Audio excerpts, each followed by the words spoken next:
la magie intense d'un produit d'exception. Une seule goutte pour prendre le contrôle de votre cuisine. Des arômes, du goût et des saveurs incomparables. Faites gronder le tonnerre qui sommeille en vous et réveillez-vous en chef cuisinier.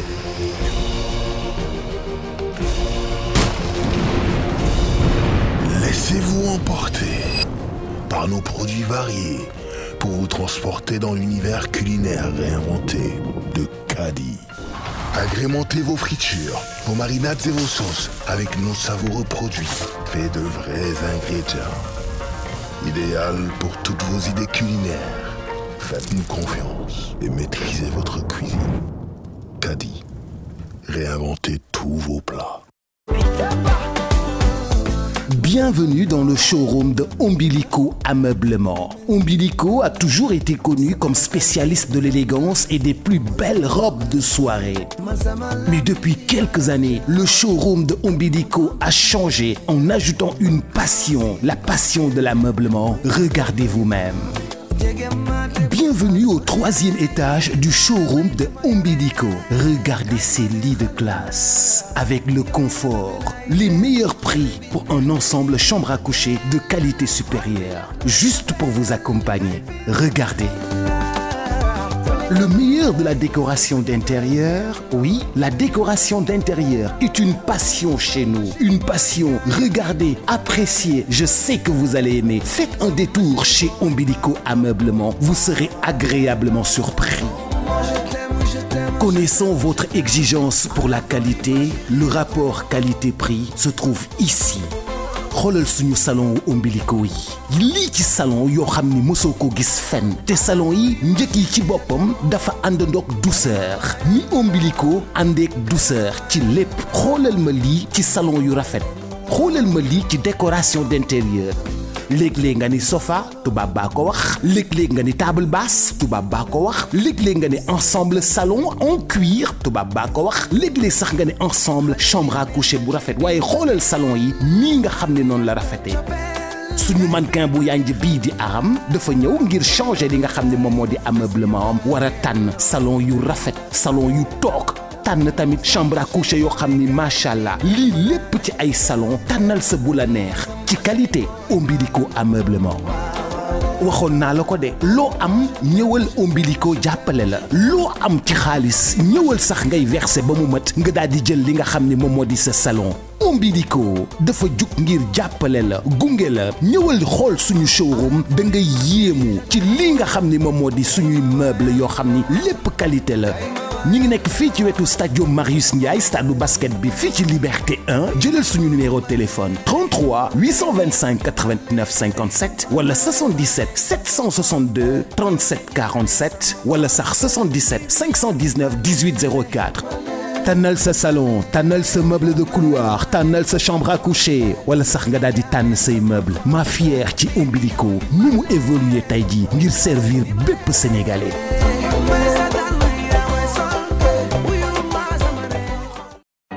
Black Beauty Hair jigéen ñëpp ko xam bu fa ñëwee jaaxle lool madame Faye bu mu fa ñëwee jaaxle lool sax ci karawam bañ ko defaree xoolal madame Faye nu mu mujjee waaw moom ci boppam daa mujj jaaxle Black Beauty Hair mooy def yii miracle waaw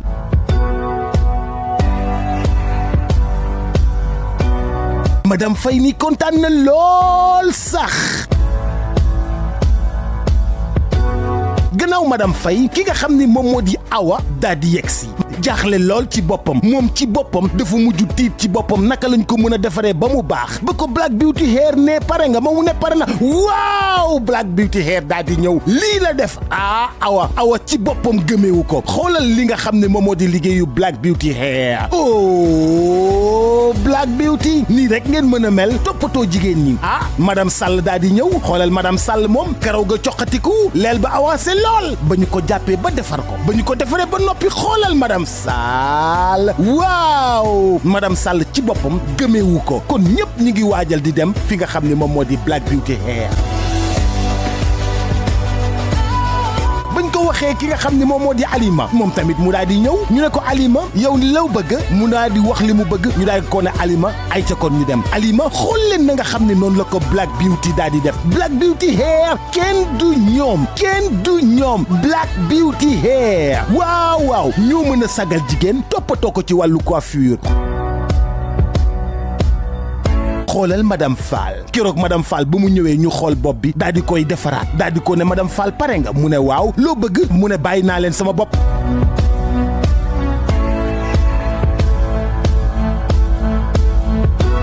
madame Fall ngoog oh la la la la la la.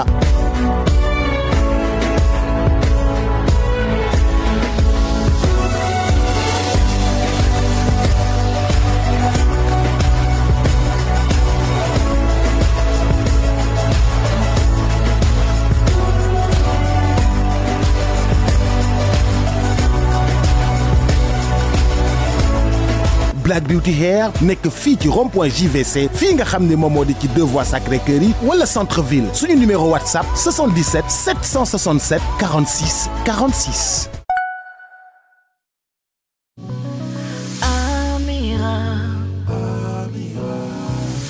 am na torsade ak spaghetti te neex la def namatuñu dara ci macaroni ak vermicelle sakkan sell te yomb loolu. di boole cey Amira xew-xew bu ne mu sigil la cey Amira moo baax ci réew mi fii la jógee wow Amira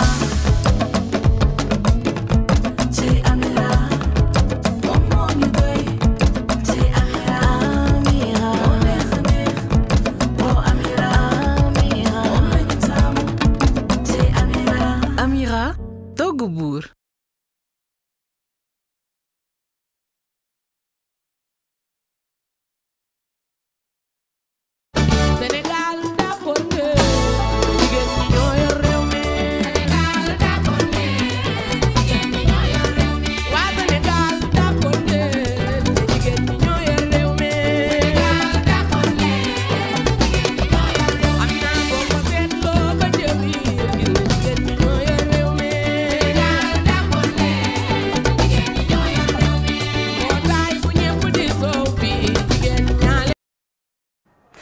Ravi de vous retrouver chers amis fidèles téléspectateurs d'ITV bienvenue dal leen ak jàmm ci émission bi li nga xam ne mooy jërëjëf jigéen ñi ngeen koy am bu 11h jotee jàpp li nga xam ne mooy 12h30 ci télé bi di ITV la télévision d'ici et d'ailleurs télé bi nga am ci biir réew mi waaye aussi di ko am ci bitum réew nee naa leen nag waxtu wi bu jotee bu nekk xam leen ne rek dañuy daal di jàkkaarloo yéen waxtaan ak yéen peloo ak yéen ñu bégalante c'est nous dans nous waxtaanu jigéen rek waaw kay mu ngi noonu waaye ci biir waxtaanu jigéen boobu nag dañu leen ciy demal marché xoolal leen li xew ci marché bi daal di leen koy tegal ci table gi ku ci nekk mën a xam booy jóg naka ngay demee duñu ci yem nag ndax ku ne xam ne ne bi les rubrique dañ ci ànd ak waa Team Mardi moom Sanouche dinañu demal fële nga xamante ni rek mooy ci benn entrepreneur boo xamante ni macha allah day yëngatu ci lu am solo dinañ ko wane léegi ci kanam incha allah waaye tamit ba tey naa ci ànd ak ki nga xamante ni rek tubaar fa kàlla mooy Fama la Jaguar xam ngeen ne mardi bu jot dama koy pelloo ak moom ndax nag buñ ne fii nag diamant blanc gis diamant noir ca wet ga loolu tamit da koy daal dee neexal Fama ziar naa la borom yes weekend waaye yow samedi yaa ngi koy dëbb de est-ce que xam nga loolu dëbb ba mu mokk dëbbaguñ dara nag dañuy dooga xoolal teg sa càmmiñ ci wet ga sama càmmiñ xanaa mais dañuy wax sénégalais rek ñu ne dëbbaguñ dara c'est le début rek mais comme ni ko defee ici c'est la ITV la télévision d'ici et d'ailleurs daanaan da nga fi nekk dëgg la nga gisee li nga def nii def sa sañse ba mu baax macha allah na ko oyofal rek dafa tàng ba ñu def ay chemise coton yu oyof waaw mu ngi noonu yooyu mënu cee ñàkk il faut ñu daal di koy defee noonu bàyyi la nga nuyoog téléspectateurs yi. Nuyu amis chers téléspectateurs du TV, ravi de vous retrouver dans votre émission li nga xamante ne moo di jërëjëf jigéen ñi am mbégte contentement ànd ak yéen ba tey ci émission bi nga xamante ni nekk fu lu dul tàggatal jigéen sargal jigéen waaye di ko jox wàccuwaayam saa su ne l'émission qui divertit également ñu ci ànd souvent tous les mardis comme ça ak ki nga xamante ni moom moo di Fafa ñu ànd rek bégalante ak yéen ci li nga xamante ni moom moo di entrepreneuriat féminin également ci lépp loo xamante ni jigéen dafa xëy di ko def rek mu leen di neex. Aïcha bi ngi noonu kon nag noonu lay demee saay su nekk seen émission bi nga xam ne mooy jërëjëf jigéen ñi nee naa leen mbégte lay doon ma daal di bokk ak moom li nga xam ne mooy plateau bi ndax ku ne xam ne Fama moom tubaar fa kàlla xam nga xale bi daa dégg gune Thiès la nag nañ naan nitu Thiès day am nu mu mel waa Fama loolu ba loolu bëgg naa nga ñëwal ma ci de parce que souvent dañ naan nitu Thiès dama koy dégg mais xaw ma lan moo tax ñuy wax expression boobu quoi. Bon, nitu Thiès mooy une personne boo xamante ne elle est extraordinaire ou il est extraordinaire nitu Thiès quelqu'un koo xamante ne dafa bëgg comédie. nitu Thiès moo nekk nit koo xamante ne bëggul stress soxlawul stress doyewul stress dara en plus on est belle. ah waaw. macha allah parfois nag nit ñi di leen sànni xeet di leen xaw a tooñaale dañoo bëgg àdduna dañoo bëgg aar dañoo bëgg lii dañoo bëgg laa et tout ça mais bon nitu Thiès nag defuñ lu dul extraordinaire macha allah en tout cas moi je vous love et je fais un gros coucou à mes cousines chéries yi nga xamante ne ñoo ngi foofu noonu ci Thiès di nuyu tamit sama tante yi fa nekk et ñoom ñëpp macha allah comme ni ma leen koy waxee rek bi la émission ni muy demee saay su nekk rek mooy ni dañuy daal di dalal aussi ay ndaanaan ci bi la émission mais jour bi nga xam ne mooy mardi xam ngeen ne dañu ciy ànd ak ki nga xam ne mooy coach bi nga xamante ni tubaar fakkaala nee naa la jigéen bu lonko ak moom doo ko réccu benn yoon ndax dina la teg ci yoon tey nag thème bi ñuy développé war ko waxtaanee mooy jalousie et sororité muy jalousie et solidarité donc mu nekk loo xamante ni lu am solo la jalousie dafa bëri ci àdduna donc il faut que ñu daal di xool nu ñu koy waxtaanee rawatina nag ci biir jigéen ñi donc loolu c'est un peu compliqué parfois mu yàqal la ci sa liggéey parfois aussi mu indi yoo xamante ni du rafet waaye nag solidarité fu mu ñëwee installé wu rek macha allah affaire yi dafay gën a baax loolu dinañ ko waxtaanee ci kanam tuuti ak ki nga xamante ni rek mooy coach Kodou mu ngi noonu seen émission la jërëjëf jigéen ñi nii lay demee saay su nekk waaye nag dama ci baaxoo lu bees tàq dama ci baaxoo lu neex dama ci baaxoo lu am solo dama bëgg ñuy libérer xol yi waa di fi xel suñuy xol ba tax na laay loo ñu may rek ñu jël voilà laay lum ñu may ñu jël.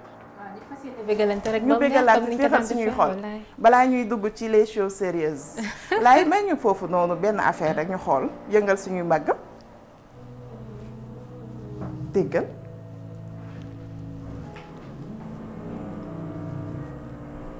waaw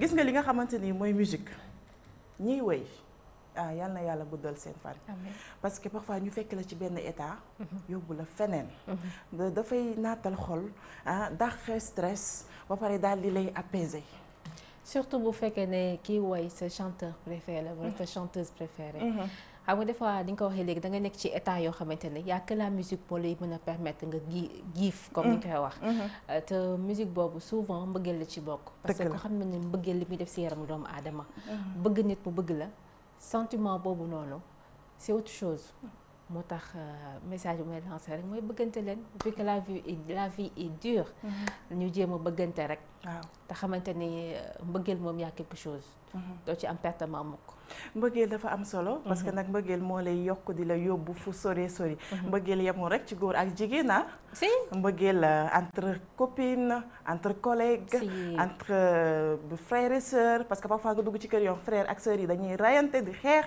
donc yooyu noonu yëpp bu fekkee mbëggeel installé wu na fa bu baax du ñu tal bañante loolu man la mbëggeel c'est la vie c'est la vie bëggante leen donc c'est la vie nañ bëggante parce que sentiment boobu rek ngay am ci nit ki jëmm gi nga ko gis rek mu lay neex wala mu lay bégal loolu rek jar na milliard c'est important donc il faut qu'on s'aime entre nous muy parents yi di sœurs yi comme ni nga ko waxee di relation entre couple jëkkër ak jabar d'accord ma aussi également ngi ne mbëggeel loolu ni sëy lu yàggee mbëggeel gi day rus mbëggeel dafa war a nekk bu choisir nit ki ne da nga ko takk ci fartas yàlla sunnas Muhammad mu nekk sa soxna mbëggeel gi tu dois faire en sorte de l'arroser jour et jour mbëggeel gi bañ a loolu mu am solo nag lu am solo gi noonu kon nañ ci bàyyi xel bu baax a baax te xam ne tamit mbëggeel dafa ànd ak sacrifice bi mooy lan da ngay ñëw nag bëgg Fama fekk ko ak ay défaut nga nangul ko ay défaut Fama aussi ñëw fekk la si ak say défaut nangul la say défaut donc il faut ku ci nekk daal di nangul moroomam pour nag mbëggeel googu mun a naat mbëggeel googu mun mën a suux kon nag mu ngi noonu ñun nag jigéen ñi dafa am nañu mel ñun dañoo sikk voilà ñun jigéen dañoo sikk bu ñu sëyee dañuy tooñ suñu jëkkër yi bu ñu àndee ñun ci suñu biir dañuy xeex di rayante bu ñu nekkee ci liggéeyukaay dañuy am problème donc ñun jigéen daal man yàlla ma tàggoon on doit poser question d'interrogation ba ñun jigéen la mooy suñu problème exactement c'est quoi notre problème parce que mënoo ni dama nekk di sëy jubóowuma ak samay njëkkee damay nekk di sëy jubóowuma ak samay goro ma ñëw ci bërëbu liggéeykaay bi ba jubóowuma ak samay collègues c'est quoi le problème exactement ñun jigéen au fond te je pense que ni moo nekk sujet bi nga xamante ne tey wax nañ ko waxtaanee débat bi macha allah waaw mu nekk lu am solo kon duñ ci xuus dañuy xaar tuuti ci kanam coach Codou daal di ñëw bu ko defee ñu daal di koy waxtaanee bu baax a baax gën a yaatal ku ci nekk ku ci war a jëriñu ci nañ ci xool nag la nga xamante ni rek moo ñuy jëriñ la ca des ñu daal di teg nale ay ca ci jaajëfal bu baax a baax suñuy partenaire dañ ciy ànd ak ki nga xamante ni mooy Adja Ombilico ku ko xam ko ci habillement waaye nag yemul foofu nee na nag dafay dem ca la nga xamante ni rek macha allah mooy décoration di la defaral sa kër yaa xam chambre à coucher nga bëgg bu rafet bu am confort mën nga ko am ci Adja Ombilico moo xam salon bu rafet bu am confort mën nga ko am ci Adja Ombilico waaye tamit ay décoration tableau et tout ça lépp rek mën nañ ko am foofu ci Adja Ombilico. si elle est connue par son élégance ba tax na rek mu andi touche boobu élégance yi ci biir kër gi wax nga ko léegi ci ay meubles yoo xamante ne franchement c'est qualité pure ay meubles yoo xamante ne 100% cuir qualité baa nga fa en plus c'est très joli très simple et très élégante macha allah mu ngi noonu kon mën ngeen ko fekki fële nga xam ne mooy Sicap Liberté 1 en face stadium Marius Ndiaye numéro de téléphone di 77 762 37 47 wala boog ngeen woo ko ci 77 519 18 04 waaye bu ñu jógee foofu faama dañuy daal di dem rek fële nga xam ne mooy Sénico ndax ku ne xam ne Sénico wax dëgg yàlla ñooy gunge jeeg ji di safal suñuy cin. première entreprise industrielle au Sénégal moom Sénico xam nañ ko ci produit yi nga xamante ne souvent da koy accompagner ak jigéen ñi lu ci mel ne ay kimaji ay kadi li ci mel ne meew bu ñu xëyee pour croissance xale yi lépp loo xamante ne rek dafay neexal kër yi lépp loo xamante ne dafay neexal ci ni Sénico dafay xëy di ci jox saa su ne rek ngir nibbal jigéen ñi macha allah kon nag Sénico mu ne naa la jaraboot lañ leen di wax saay su nekk ndax nag ñoo ñuy gunge ñooy tax jigéen ñëpp daal di am li nga xamante ni mooy fitu dugg ci waañ jigéen ñëpp nag daal day nekk nag ay maam Penda Mbay ndax nag benn jigéen nekkatul wurus ndax ki nga xamante ni mooy Sénico donc tubaab fakal la dañuy kontaan bu baax ci waa Sénico mu ngi noonu waaye aussi dañuy gërëm di sant tamit suñu partenaire boobu nga xamante ne Sicas Beauty du tey yàgg na ñu ànd ak ñun di ñu tettee di ànd ak ñun ci émission bépp bu ñu mën a def tàmbalee ko fële ci fësal ma ba ci jërëjëf jigéen ñi ñooñu nag macha allah xam nga lu ma neex ci ñoom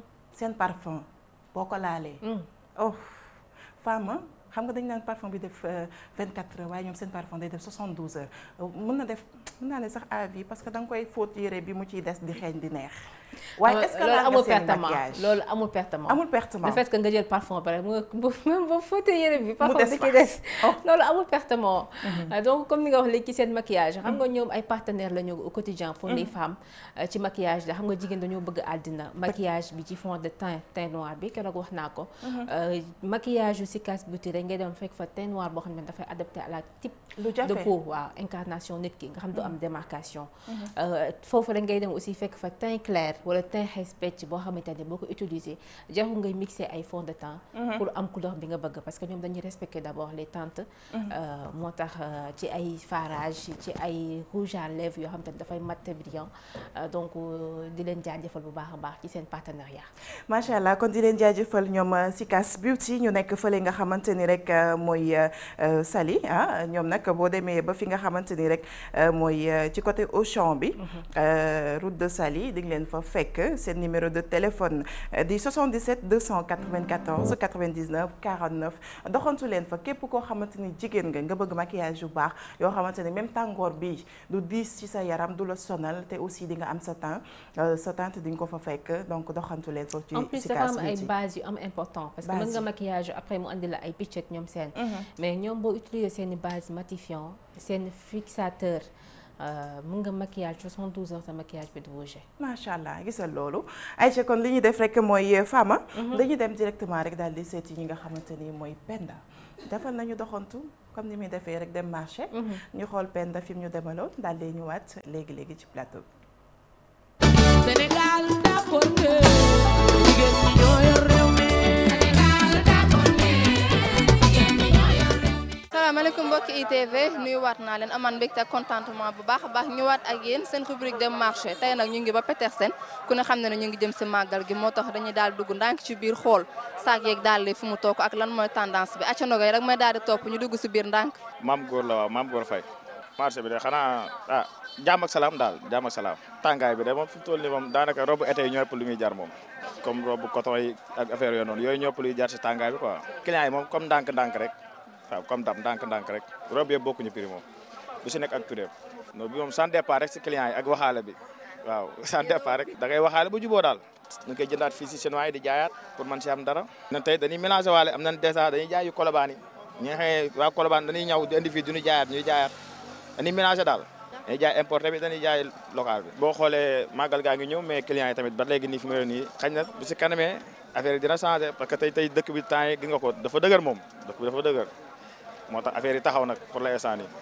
mais nag jàpp naa ne màggal bi mi ngi gën a jub daal affaire yi dina changé moom dina neex dina am lu yomb sans départ rek dina sans départ ci prix yi daal ndax robe bi danoo bokkul prix moo tax waaw mais peut-être màggal moom tamit day fekk tamit clients yi dinañ mën a ñëw ndànk-ndànk am nañ fi ay jafe-jafe nag parce que tamit fii nii ñu nekk nii xam nga yàgg nañ fi te ñaan ñu yàlla yàgg fi tamit jëmale suba doon abadan comprendre nga borom bitigu mbagg boo gis maanaam magasin moo ne ci xol bi te ñun ñëpp tey ji loolu lan am yéene pour am ko te fii ñu ngi fi bëgg a yàgg yàgg nañ fi yàgguñu fi daal mais ñu ngi fi bëgg a yàgg daanaka waaw te buñu seen tamit yàlla jox ñu leneen lu gën lii ndax tey ji am nañ tamit ay yeneen place yoo xam ne tey ji am nañ ci yaakaar tamit waaw ndax monsieur le maire tey ji am na place yu mu defar fii ci ginnaaw place yi daanaka pare na ndax am na lu pare mais am na lu des comprends nga mais daanaka li pare daanaka moo ëpp li des mais ñi ñëpp daal ñi ngi am yaakaar ci foofu ndax tey ji ñi ñëpp ku ci nekk bindu woon nga foofu di xaar say résultat pour nga mën a dugg foofu pour mën a liggéey ndax ku ci nekk da ngay ñaan yàlla tamit yor place di tëj di tëjji comprends nga ndax mbedd mi kenn ñaan yàlla nekk fi ba waaw ba abadan non fii moom boo xëysee man moom daanaka ay 8 heures des fois 7 heures aw ma heure xëy daal sans départ mais boo fi nekkee ba ay 20 heures man des fois dama fi ne ba 20 heures des fois am nekk ba 19 heures ma wàcc jaaykat kay li ma leen di wax mooy sama mbokk fi nekk ñun ñëpp suñu xol ak li nekk suñu xol laax tey ji nekk fii ci kaw tëli bi comprendre nekk territoire bi nii li nekk suñu xol mooy tey ji ñu am magasin comprendre nga ba man faa nekk pour mën a liggéey tamit lu nu mën a jariñ ëllëg ndax tey jii ku si nekk magasin boo ko yoree si ngay gën a mën a concentré gën a mën a xam ni ngay liggéey tey ku si nekk loolu ngay ñaan yàlla suñu mbokk jaaykat yi ñii ñëpp looloo nekk seen xol yi kon dèjà buñ seen tamit monsieur le maire loolu mu jàppale nu si ñun ñi nga xam ne ñun ñoo ne Petersen fii te place yi yàlla dogal na defar na ko te ñun ñi tamit ñoo yokkoon tax ñu koy defar te ñun boo déggee naat Petersen ñun la comprendre nga Petersen moom boo ko déggee fii ñun la mais tey ji buñ fi nekkee tey ji yàlla dogal na tey ji place yi comme pare na suñu seen ñun ñëpp dañuy dem dugg si biir place yi parce que tey ji loolu lañ bëgg loolu moom kuñ si mën a jàppale loolu lañ bëgg quoi maa leen di jaajëfal yéen it waaw kontaan si yéen ñoo far gis ngeen ni ma leen indiloon tey fii ci marché Petersen gis ngeen ne jaaykat bi wax marché bi metti na mettiwul ku ne xam ne tam ñu ngi jëm ci màggal gi clients yi des na ñoo ñëw noonu laay jaaree daal leen di jox dig daje beneen numéro rubrique dem marché di leen jaajëfal bu baax a baax di jaajëfal sama waa tim Sénégal d'accord que jigéen ñi ñoo yor réew mi Sénégal d'accord que jigéen ñi ñoo yor réew mi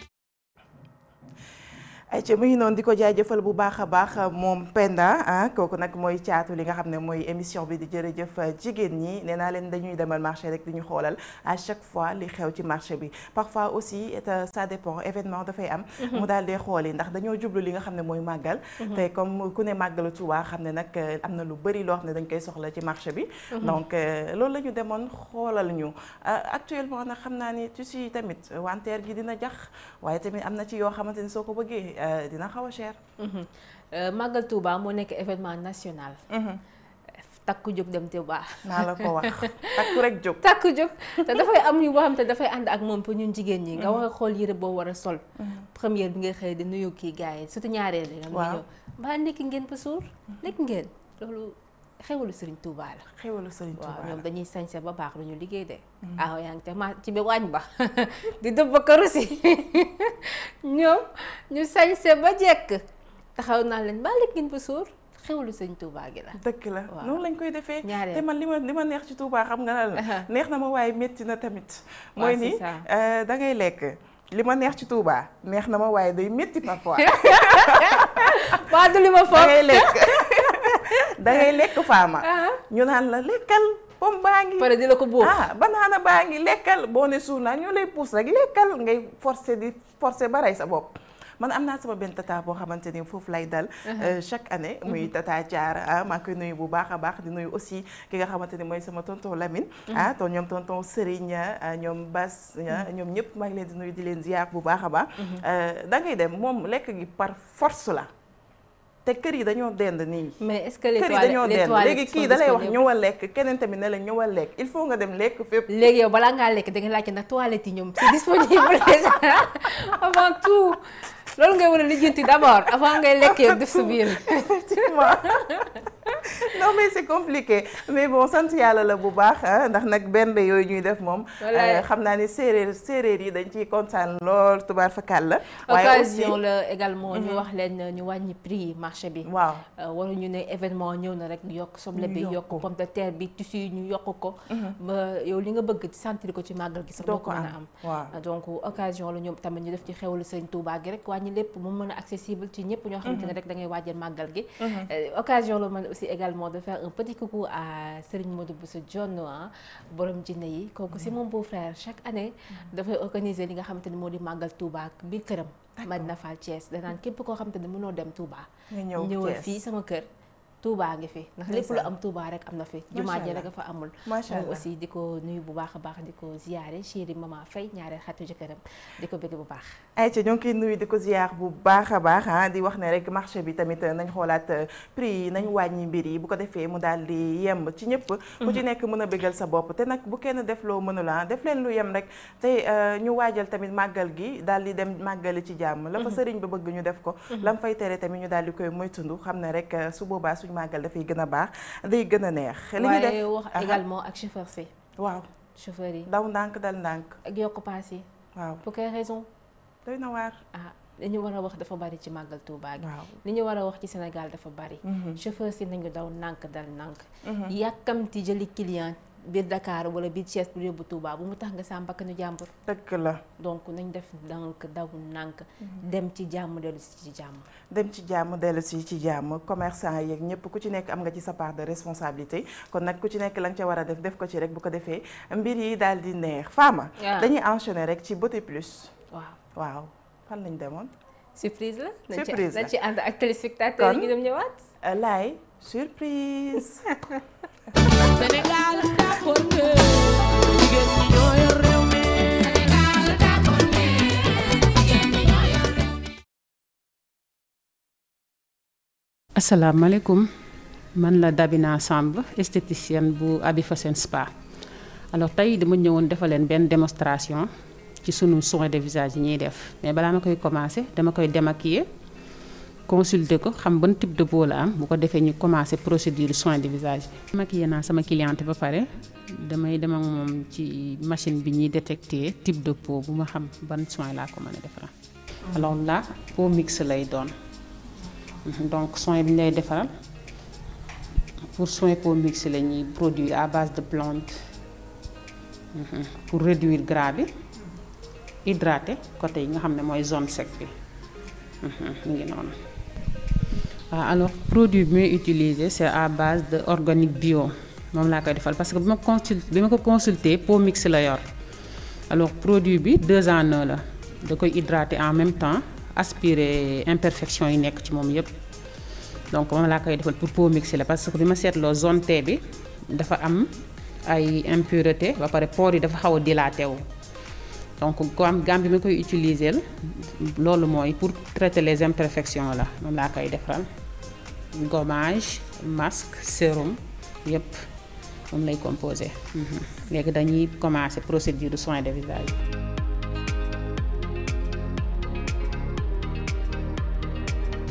alors fi ma toll nii nag étape bii nii mooy étape deuxième étape yi vapeur bi lañ toll instant bii nii day purifier visage bi dindi imperfection pollution xam nga fond de teint yi ak maquillage yeeg yépp machine bii nii lii moo koy génnee mooy vapeur bi léegi damay appliquer sama benn masque combiné ak vapeur bi ko defee ñu travailler en profondeur. léegi damay utiliser sama machine CO2 combiné ak vapeur bi pour ma aspirer pollution ak imperfection yi nekk ci kanam bi yëpp. fi ma toll mooy extraction comédon damay dindi maanaam impureté yi point blanc ak point noir yëpp procédure boobu laa toll. machine bi ma ko tegal mooy lumière LED la vert bi li tax ma tegal ko vert bi mooy traité point noir yi ak point blanc yi après day yokk collagène bi nekk ci kanam bi moo tax ma tegal ko vert bi nii. waaw après soin de visage soo ko defee ba pare donc war nga bàyyi peau bi reposer 48 heures parce que produit yi ñu ci def déjà rek dafa war a travailler en profondeur donc visage bi day soxla mu noppaliku relaxé doo maquillé wu tamit nga changer sa teint d'oreiller parce que loolu tamit dafay joxe ay boutons donc soo defee sa soin de visage ba pare teint d'oreiller bi ngay njëkk a changer donc nga bañ a laal sa kanam lenn loo xam ne da koy agressé benn produit chimique waru ko laal 48 heures nga bàyyi ko mu noppaliku léegi nga naan ndox bu bari aussi baax na ci ngay utiliser juste savon de Marseille nga xam ne amul benn parfum du ko irrité du def dara loolu moo baax ci après soin de visage doo maquillé wu nga bàyyi ko mu noppaliku tuuti 3 jours après mën nga continuer sa routine skincare surtout te bañ a utiliser soo defee soin de visage boo ñëwee danga ñuy wax ban produit ngay utiliser léegi bu ko defee ñun dinañ la wax li ngay éviter parce que mën nga def soin de visage utiliser vitamine C ñu defal ak sunu soin nga pare nga dem utiliser sa sérum soit mu nekk niacinamide wala mu nekk beneen produit donc ñaar yooyu mënul combiner ci soin de visage bi léegi da ngay bàyyi 3 jours peau bi reposer nga door a utiliser sa sérum continuer sa routine skincare c'est très important sooy génn tamit nga def sa crème solaire mu protéger peau bi am na crème solaire yoo xam ne anti pollution la am na yoo xam ne anti rayon la donc yooyu moo lay protéger parce que visage bi dafay xaw a fragile tuuti léegi da ngay éviter produit yu bari di bañ a exposer ci soleil bi loolu tamit dina la ci aider bu baax.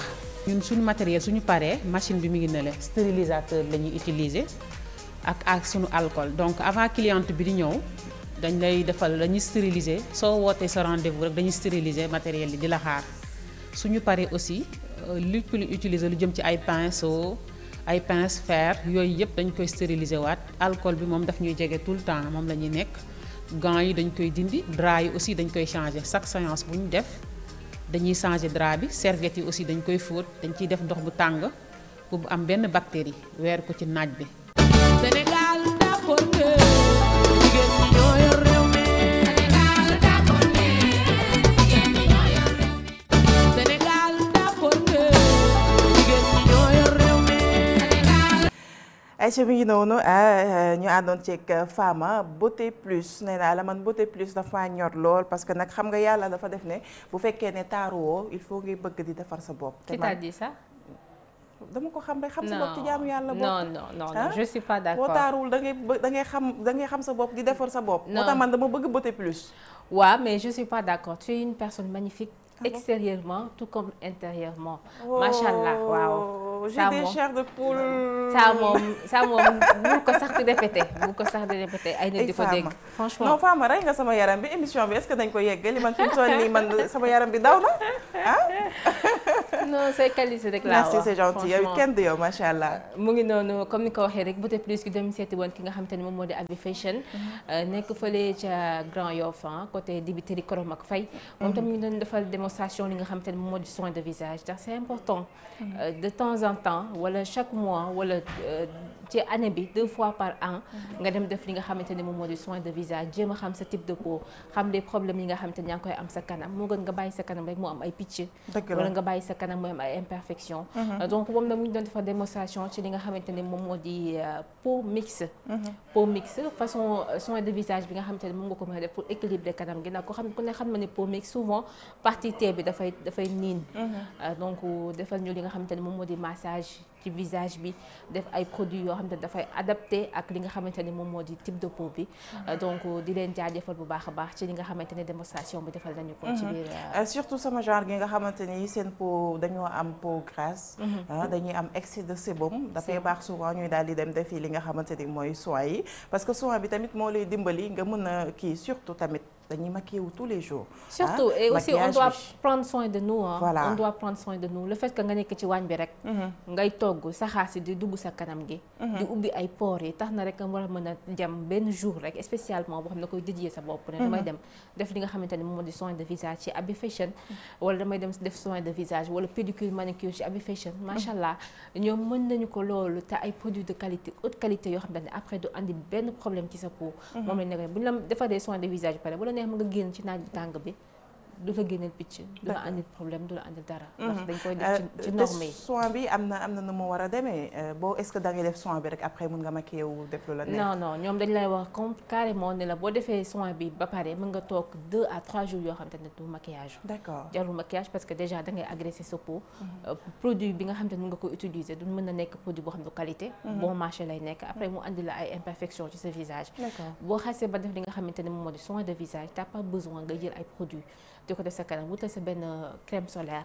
booy génn nga def ko sa kanam. bu ko defee nga bàyyi peau bi mu reposer wu. d'accord bu ko defee day normal nga belli dégg jàmm t'as pas besoin de maquillage ou quoi que ce soit. macha allah am na solo lool waaye nag xam nga bu ñu tollee fii Fama. dañuy daal di dalal nag borom kër gi sax laay wax. waaw moom fi mu toll nii moom kër gi xam nga coach moom wax dëgg yàlla du fi gan. ni ko olof di waxee gàng la fi. dëgg la. coach nag ñoo ngi lay nuyu di la ziar di la dalal ak jàmm ci sa plateau. maa ngi leen di nuyu di leen ziar di kontaan toujours ñuy mën a waxee ni jigéen ñi ñoo yor réew mi. donc di créer li ñuy wax safe space. espace boo xam ne dañuy waxtaanee suñu bopp di nuyu ñëpp ñi ñuy seetaan di leen ziar et puis di leen ñaax. ñu gën a góorgóorlu. mais coach namoon nañ la nag. pause bi yàgg na de. waaw pause bi xaw na yàgg tuuti nag. mais dañu nekkoon ci tunnel yi ci formation yeeg. ci tunnel yi lañu nekkoon bu ma boole de bu ma boole de. bul ma boole de bul ma boole. say tunnel man du ma ci dugg. say tunnel dafa métti. tunnel dañu nekkoon ci coaching beeg ci formation yi rek. tunnel yi ci tunnel yi. waaw mais dafa am loo xamante ne yéen a ko moom te li ngeen moom incha allah dañ leen koy jox. macha allah kontaan nañ ci moom parce que Fama pour te dire vrai coach amul jot amul temps. man parfois sax pour ma jot ko damay dem wëri naan si mooy assistante bi ne ko dimbali ma ci coach parce que man mënu maa jot. njaboot bu sew bi la xam nga rek. problème yi dafa bari ci réew mi. waaw coach dafa bari ay njubu daadde. dëgg la mu ngi noonu. moo baa ngi noonu. mais coach loo gis ci li Fama def parce que soin bi ñuy defaraat suñu kanam yi. c'est très important je pense que c'est important. man je vois au-delà même du soin. je vois le moment de coupure avec les autres. c'est vrai. je vois le moment où jigéen mooy togg mooy yàq mooy tey doom mooy jonge mooy lii mooy laa ça c'est le moment où jigéen bi nag dañ koy defal day tëdd bàyyi boppam ñu defal ko soin defal ko tey jox ko peignoir massé ko c'est le moment où quelqu'un prend soin de nous et je pense que pour ñu reconnecter wu suñu bopp moment yooyu dañ koy soxla parce que ki gën a toppatoo sa boppam mooy ki la gën a laabiir aussi parce que du nekk ci situation wu pression quand la pression tombe on est les meilleures versions de nous-mêmes macha allah donc damay ñaax bu baax ñu mu nekk lu am solo nee naa la nag kooku mooy coach Codou moom na ci sànni grain de sel rek dafay daal di saf. si. Fama kontaan nañ bu baax a baax ci élément bi. merci. li ñuy def rek mooy dañuy dugg directement ci li nga xam ne mooy thème bi. coach tey nag nga indil ñu thème bu am solo boo xamante ni wax dëgg yàlla mën naa ne 99% wu nit yëpp ñoo ngi koy dund. mu nekk li nga xam ne mooy jalousie moo xam ci góor la ci jigéen waaye tey li ñu ci ñor mooy lan. wàllum jigéen ñi parce que nag dafa mel ni ñun ñoo ëpp problème donc thème bi nag nekk li nga xamante ne man je dirais que 99% des femmes. waaw loolu moo leen empêcher ñu avancer dans leur vie. très bien donc mu ngi noonu kon nag thème baa ngoog mooy jalousie et sororité dans la réussite des femmes. parce que nag c'est délicat de. foog ñu tànn foog ñu tànn ndax dañuy ànd. waaw wala foog ñu tànn ndax dañuy toog di seetaanante àddina di ñu raw. mais coach à chaque fois dafay nekk sujet tabou. waaw duñ ko waxtaanee. si parce que danga naan su ma ko waxee nit ki mer wala su ma ko waxee kee gis boppam wala su ma ko waxee nangam li nga ciy calculer dafay bëri. mais dafay baax ñu teg table bi waxtaanee ko waaw ku ciy jàng Jàng ci. ku ciy mer boo meree après nga reetaan day ñëw jàll naan. day jàll day jàll. non faaw ñu waxtaanee les sujets sensibles. C'est très faaw ñu important. koy waxtaanee pour mën a dépasser étape boobu dem ci beneen étape. Surtout thème bi nga xamante ne wax nañ ko souvent nit yi kenn ku ci nekk parmi ñun da koy vivre. Dëgg la. muy jalousie. yow mën nga ko sentir personnellement envers une autre. keneen ki mën na ko sentir personnellement ci yow. donc c'est important ñu xam boo nekkee ci situation yooyu naka nga mën a def ba génn ci ak tête haute. sans pour autant que nga ciy jëlee gàcce.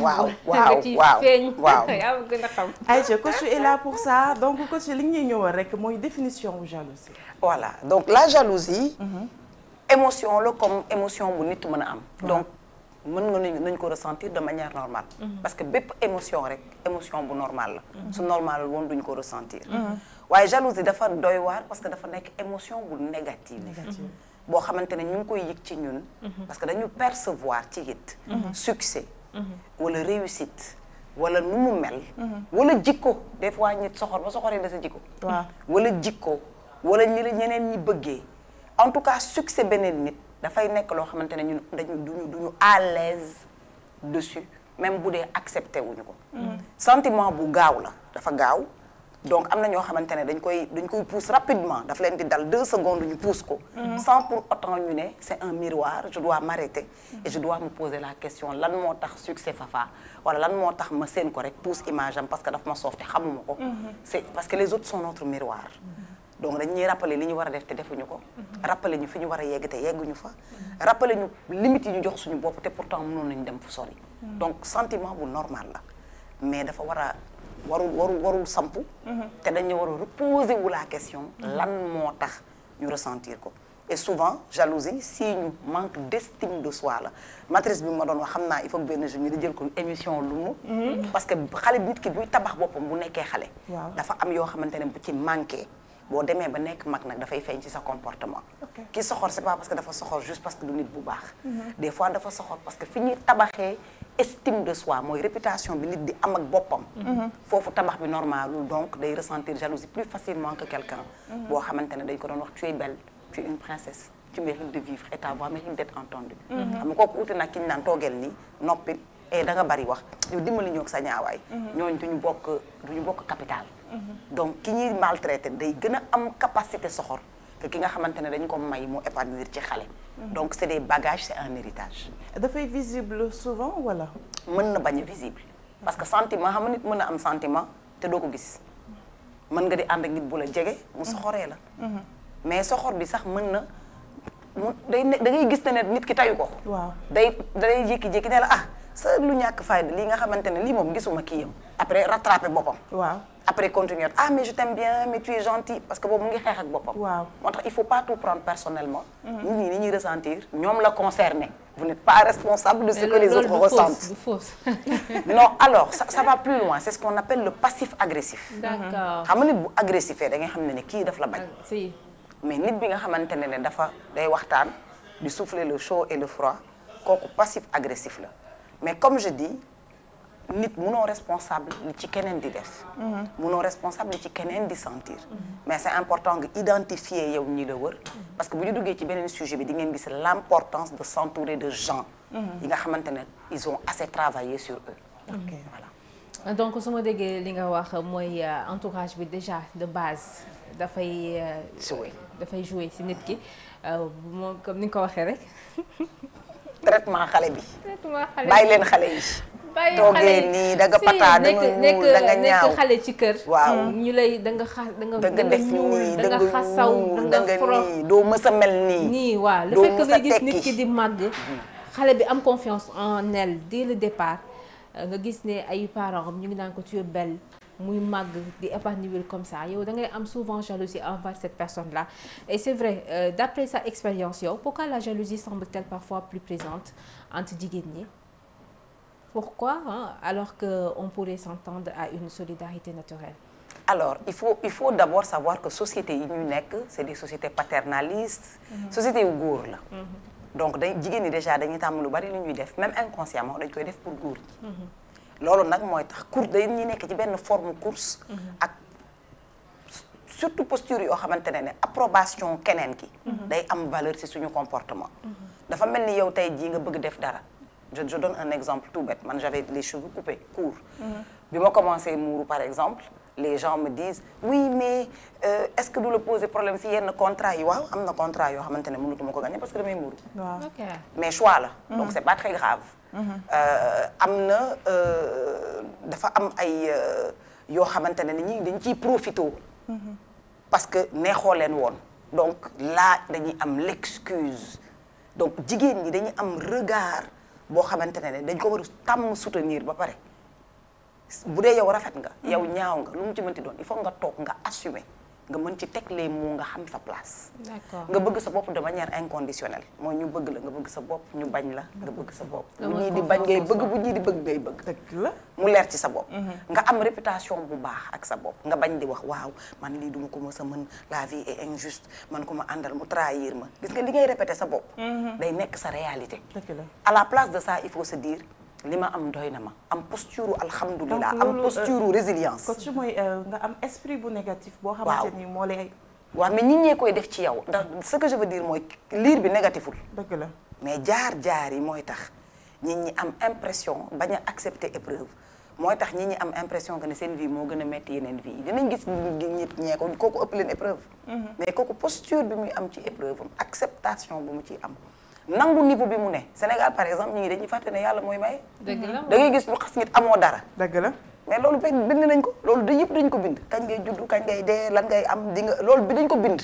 destin dañ ko insuffler ci yow destin ba pilier foi la c'est le 6e pilier de la foi. dëgg la mooy boo gëmul ne yow yàlla moo lay may mooy may keneen ngay xas nit am nga wala amoo mooy yow génn nga ci diine déjà. parce que pilier gëm-gëmu jullit mooy nga gëm ne keneen nit dañ la rëddal yoon ba pare. donc xaste kii am na kii amul.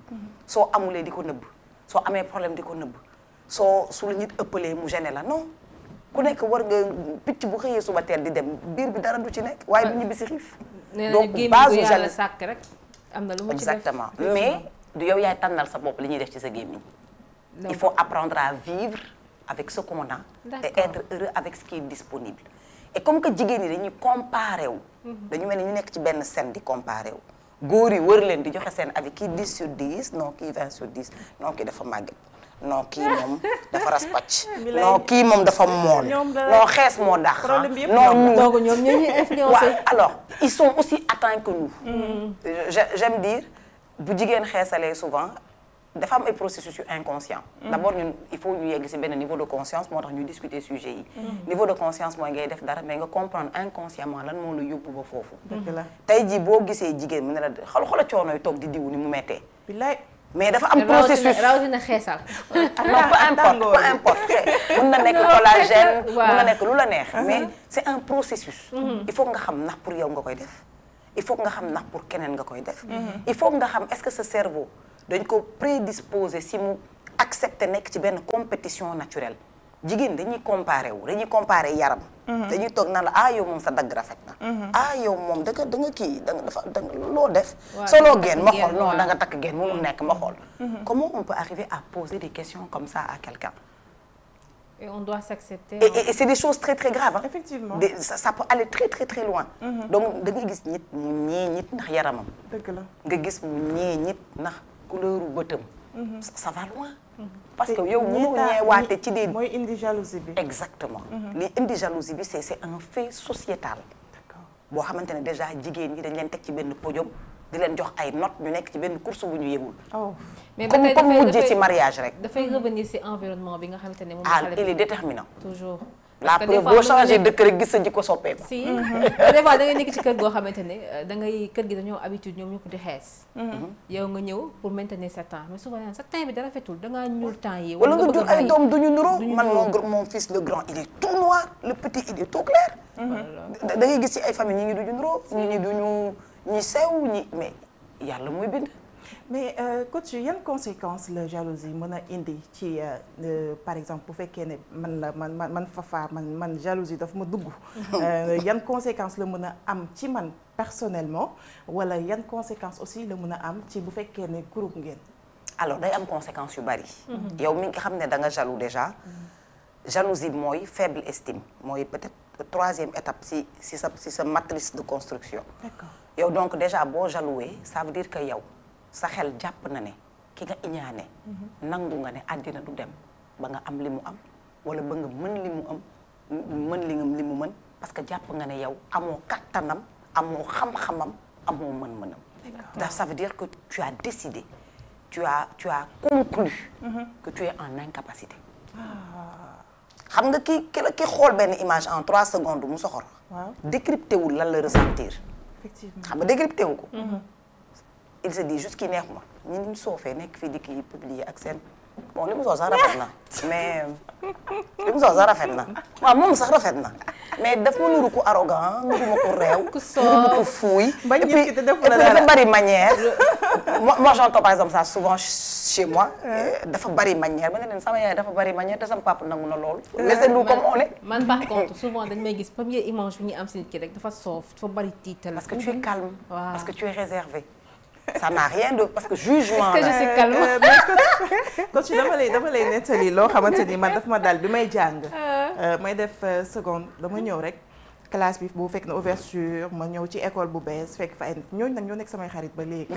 mais comme man ni ma mel rek damay ñëw rek ne tekk man su ma ko xamagul ay nit. damay ñëw rek ne tekk toog jàpp sa ñaw. voilà mais naka laa duggee ci classe bi rek ak sama démarche xam nga nag damaa xaw a doy waar.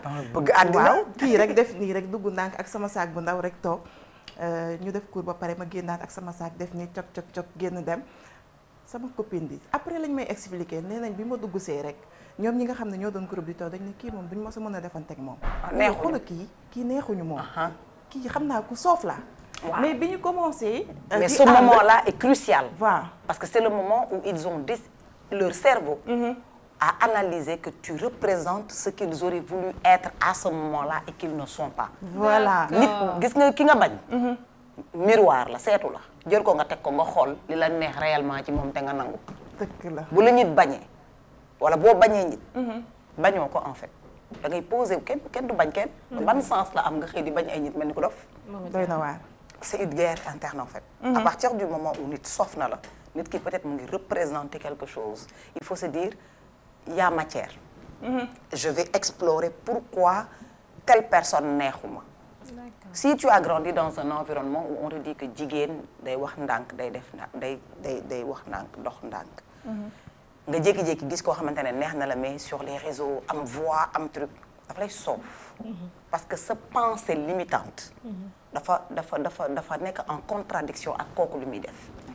man dafa may dal souvent quand je discute avec des entrepreneurs ou des coachs ou des gens yi nekk ci benn niveau de management ils vont dire oui mais les gens aiment trop les réseaux sociaux. ma ne la xanaa da nga nekk CDI yow. c'est pas parce que Codou poste sur les réseaux sociaux qu'elle aime ça. Je n'aime pas être sur les réseaux sociaux. Si. Je n'aime pas ça. Par contre mon métier demande que je sois sur les réseaux sociaux. Mon métier demande que je sois à la télé. Je ne le fais pas de manière personnelle. waxuñu fi lu personnel ci cadre liggéey la ñu nekk. effectivement donc xam nañ ne ci cadre liggéey la ñu nekk mais il faut que ñu xas la. dëgg la. waaw parce que yaa ngi def li ñu bëggoon def te defuñu ko. Sénégal donc il faut nga soof leen. léegi boo leen ne coach Codou lu tax neexu la. j'aime pas son flow. luy flow lan mooy flow. dañuy créer mot. non mooy ce que je veux dire mooy li leen soof sax buñ ko xam. mais peut-être li leen di soof juste mooy la structure de ta pensée. mooy le fait que tu puisses faire une vidéo de bout en bout te jaxasoo woo réeroo c'est clair dans ta tête. et cetera te mun na nekk leneen mun na nekk li ngay sol peut-être voilà. c'est même pas affaire bien. mais en fait les gens duñu analyser seen bopp. effectivement. Et il faut prendre le temps de s'analyser pour pouvoir croître. Et si je reviens à sa question, jalousie dafa am ay conséquences ci yow. parce que toujours da ngay nekk ci xët-xët. doo nekk ci croissance. mais da ngay tourner en rond. parce que da ngay am lu la metti. après leneen lu la metti. après nga ne vie dafa injuste. après nga ne yàlla li muy may ñeneen ni moo ëpp. que yow yaa ëpp problème ñëpp. que koo àndal mu war la. que koo lii parce que taloo xool li baax. d'accord yaa ngi ci li nga amagul. ok au lieu nga nangu d'abord étape bi nga nekk. mën nga ñee ñi mais kon coach métti na. dama koy xoolal démb rek maa ngi koy waxee formation dama doon former ci prise de parole mais expliquer ñi ragal di dër. waaw maa leen vous pensez que dama taxaw seen kanam nii rek di wax nii rek mu fluide. di dama ko def 4800 heures. musculation la. nit ki loo ko gis mu koy def correctement yow ba ngay taxawaalu ko moom ma ngay jàng dëgg la. jàng ko ba maîtriser ko jour bu génnee wax ci ñaari phrase fekk te am na ñaata heure ci ginnaaw donc il faut pas comparer sa benn fan ak 100 jours keneen effectivement. nit boo il faut pas confondre admiration xam nga des fois nit nga xool ko nga du ma ne ñee mais nga am admiration si moom c'est positif nga ne su ma màggee nii laa bëgg a mel léegi nag loolu mooy admiration waaye bu dee inconsciemment amoo développement personnel nit kooku da ngay yow jalousie ngay am au lieu nga am admiration au lieu nga ne dama nar a liggéey ba mel nii da nga naan kii kañ la fi génn bu bëgg fi mel nii wala dalay dal sax des fois nga am appel d'offre wala dara ñu ngi naan la mais coach c'est quoi votre parcours yow loo jàng ay xale yu ndaw yoo xamante ne mën nga leen jur bon donc loo jàng parce que dans leur tête toi tu es qui pour prétendre que mën nga coacher wala mën nga former mais yow xam nga fi nga jaar xam nga li nga jàng xam nga les outils que tu t'es donné pour arriver là où tu es peut-être que dund nañ sax ci sa âge mais toi tu sais on ne connaît pas les autres effectivement. donc il faut de la curiosité donc à partir du moment où da nga soxor dootoo curieux dootoo gëstu dootoo déglu lu baax daf lay romb sa xol day naqadi te da ngay ñee koo xamante ne peut-être def na 1000 heures ci loo def 2 heures de temps donc doo jàng doo defar sa bopp parce que da ngay gis nit ku ñu yett ba mu pare nga foog ne 2 minutes lañ ko yett ndekete ñu ngi ci liggéey depuis 10 ans waaw lu mën a def groupe bi. waaw groupe bi nag il faut savoir que l'être humain a besoin bu gëmee dara am ñu ko gëmandool donc benn nit bu soxoree ci benn salle day jéem a convaincre yeneen nit yi da ngay gis benn groupe bañ fafa benn nit bañ fafa bu demee ci kii ne ko kii ni ma soofee lii la ma def lii la ma wax bu demee mooy indi wax bu sew bi mooy indi jéem a recruter ñi ko bañ ñi ngi duñu yem ci bañ na dañ lay bañ ba pare te mu recruter ñu la bañ léegi su ko defee yow non c'est inconscient et ça va vite hein c'est juste dire du mal sur des gens que tu connais pas des fois nga dugg fenn xam ne ne briefé nañ leen ci yow des fois nga wax ak nit day sentir non loolu man daf may dal chaque jour daf may dal ma wax ak nit xam ne ni kii dañ ko préparé balaa mu yegg ci discussion bi effectivement donc moom def am na avis ci yow briefé nañ ko mais xamu la dëgg la donc boo ñàkkee confiance da ngay nekk people pleaser da ngay jéem a neex ki la bañ waaye boo pareewee ku la bañ da nga koy bàyyi mu xeex ak boppam kenn du àtte kuy xeex ak boppam waaw ndax boo ci duggee nekk dégâts collatéral mooy nit moom buy xeex ak boppam seetaan ko mu xeex ba soo ba mu àtte boppam waaye boo ci duggee yow yaa dugg ci xeexu jàmbur macha allah femme ma bàyyi la bu dee am nga yeneen question yu jox non c'est important ñu ñëw rek ci exemple bi parce que déjà sànq yaa ngi jox benn exemple bi yow personnellement mais man c'est ça que j'ai vécu sama cursus scolaire toute ma vie parce que man naturellement je suis une personne boo xamante ne de base dama bëgg maquillage su ma xëyee je me prépare damay sangu ba set maquillage bu baax daal samay crayon de sama rouge gàddu sama sac daal mooy sac à dos nag bu ñëpp defee sac à dos nga def sac à main donc déjà yaa ngi démarqué sa bopp si ba pare perruque man coloré j'adore tout ce qui est coloré ay bleu yu bleu wala perruque waaw rouge ñëpp def ñuul nga def bleu yow déjà tu es le parfait candidat de la jalousie c'est ça donc su ma ñëwee ci classe bi parmi toutes les élèves benn wala ñaari personnes ñoom ñooy xam sama personnalité xam man qui je suis comprendre donc ci année scolaire toute année scolaire bi damay am équipe boo xamante ni boo xefee sax mën naa romb lu jig maa korotaatu bu sonn xeex waaw parce que dañ lay wër dañ ma daan wër tout le temps parfois ça me faisait mal parce que dama ne naka nga mën a juger une personne sans pour autant nga xam kan la te man ci loolu laa jàngi lu bari nit du ñëw ba ne ma diw lii ak lii ak lii ak lii ma gëm ko je préfère il faut se faire ses propres avis xam nit ki d'abord avant que may jël ay jugement il faut se faire ses propres avis c'est ça il faut se faire ses propres avis ñu ñëw il faut même éviter nit bu lay man boo ma woowee ñaari yoon bëgg ma canaliser dootuma la sax jël téléphone parce que tout le monde a son cerveau tout le monde a sa tête et il faut laisser les gens se faire leur avis il faut pas être en mode recrutement manipulation ku nekk nga bëgg ko wax jaaral man boo ma ko defee ñaari yoon boo ma bindee wala nga audio ma appel boobu ci laa lay gëj a tontu waaw parce que il faut c'est pas parce que da nga mere kii que man dama koy mere c'est pas normal ñu ñëw ci question bi avez-vous des exemples yoo xamante ne anonyme la ci situation de la jalousie boo xamante ne dafay freiner réussite u jigéen wala groupe de personnes damay joxe exemple yow tey ji imaginons ñun ñett ñëpp ñu am formation bu mag boo xamante ne ay 2000 personnes la ñu war a former. mu leer ne yow tey jii boo tontoo ci formation bi peut-être duñ la jël parce que dañuy soxla groupe. yow nga beru yow kett dem. te mu leer la ne mënoon nga defar dossier yóbbaale ma man ak Fafa ñu ànd gañee ndoo ko ndax suñu doole dafay bokk. ñooñu bu jël ne mais man xam naa sax Fafa nga ne xamul dara xam naa code ëppal. xam naa Fama nga ni soof. Finalement yow doo am. et ñoom duñu am. et tu leur crées une réputation boo xamante ne. Dieu faisant les choses faisant. fépp foo yàq deru nit les choses dinañ dem ba les choses vont s'éclaircir. Effectivement. Mais on perd énormément de temps tous ensemble. Là où on pourrait gagner énormément de temps tous ensemble. Voilà, parce que c'est qu'ensemble qu'on changera les choses finalement. C'est vrai. léegi nag coach dañuy dugg ci li nga xamante ni rek mooy sororité bi nag defe naa ni dañuy ñëwal ci définition bi bu ko defee ñu mën a xuus Fama ci question yi. waaw surtout la définition. Voilà. Alors sororité. souvent dañuy foog ne solidarité kese la. mais man loolu laa foogoon sororité sœur la en fait sœur. C'est le fait d'être sœur. Sororité. C'est l'art d'être sœur d'une autre mère. Ok. gis nga sa rakk ni mu jegee ci sa xol. mooy nga fexe ba yeneen jigéen ñi jegee noonu ci sa xol. parce que en vérité jigéen boo gis muy dem bu nekkul sa yaay sa tante la wala sa sœur la et non sa rival. On part du postulat que da ngay moytu jigéen. donc déjà dañu yar ci moytu jigéen. moytu groupe jigéen moytu àndu jigéen moytu waxu jigéen donc on part du postulat de soit on est jaloux soit on évite la jalousie. Attention. Donc on part d'un postulat qui est totalement négatif. Et l'idée maintenant est de dire créons ce lien de solidarité mais qui va au-delà de la solidarité. mooy day nekk solidarité bu ànd ak yërmande bi nga xamante ne am nga ko ci rakk bi nga xamante ne moo sës. kon mooy inverse wu jalousie. mooy inverse jalousie. Voilà. Donc c'est ce lien qui nous lie qui doit être positif qui doit être engageant qui doit nous pousser à nous prendre les unes ou les autres.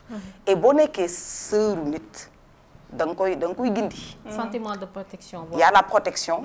Il y a moom bu ñu ñëwee ci salle ñu naan Fafa lii laa la nga ne man xamul ma ko loolu. parce que du fépp ngay nekk waaye sa tur mën na dem fu ne. dëgg la. À partir du moment où on est sœur fépp fu sa tur jip y aura une fille pour défendre ton nom. fépp fu ñu ne man de formation bee waaye émission bee ñu ne lii moom Fafa moom je pense qu'elle pourra le faire. au lieu nga toog ñuy wax turu ku ñu xamul. yow waxal turu koo xam te wax ci lu baax. Et enfin la sororité va nous permettre en fait de travailler le développement et l'autosuffisance et toute la partie financière. parce que kenn du dem yow kese. yow boo jëlee sa dossier gagné benn marché. xale bu jigéen xool sa tur jël sa dossier teg ko ci suuf table bi. parce que am ngeen jaar-jaar. des fois doo leen am sax jaar-jaar. souvent comme je dis nit dañ lay xam te yow doo leen xam. C'est vrai. donc loolu mooy jalousie la sororité voudrait que dossier bi jaar fi mu war a jaar.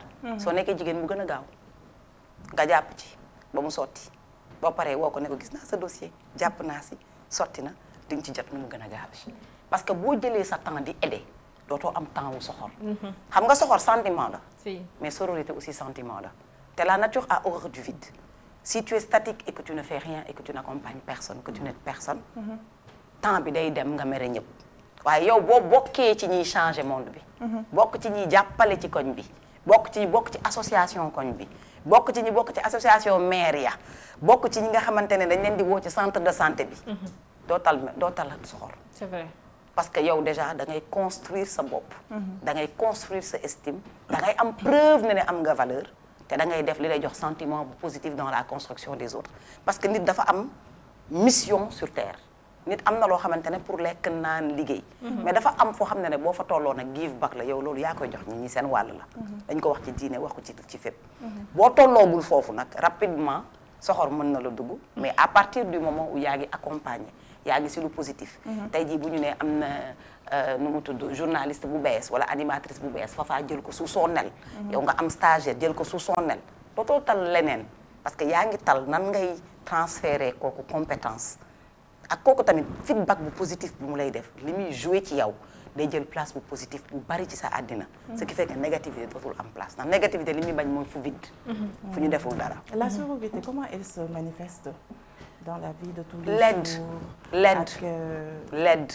L'aide, l'accompagnement, le sentiment positif, la présomption d'innocence. nous on est dans la présomption de xool nit rek soupçonné ko léegi nañu présumer apprenons à présumer l'innocence des gens apprenons à connaître les gens apprenons à construire ensemble def ay projets ensemble def ay financement ensemble monter ay entreprises ensemble nekk ay associés sans rayante liggéey ci benn entreprise sans jote et cetera c'est ça la sororité waxante dëgg bi c'est fondamental mais comme je dis lépp ci construction la parce que boo mënul wax dëgg sa bopp doo mën wax dëgg keneen la transformation commence chez ku ci nekk ci sa bopp ci sa jikko soo amee comportement bu soxor boo ñibbee nga yedd sa bopp nga taxaw sa kanamu seetu nga ne li ma def tey du dëgg du yoon te dootuma dalati te dinaa ci góorgóorlu donc il faut s'éduquer soi-même mais il faut être différence bi ak négativité une personne nit koo xam naturellement dafa négative loolu yëpp problème mu estime la négatif mooy boo nee tey kaa ñu émission ki ne la du ñu émission du ma sa marché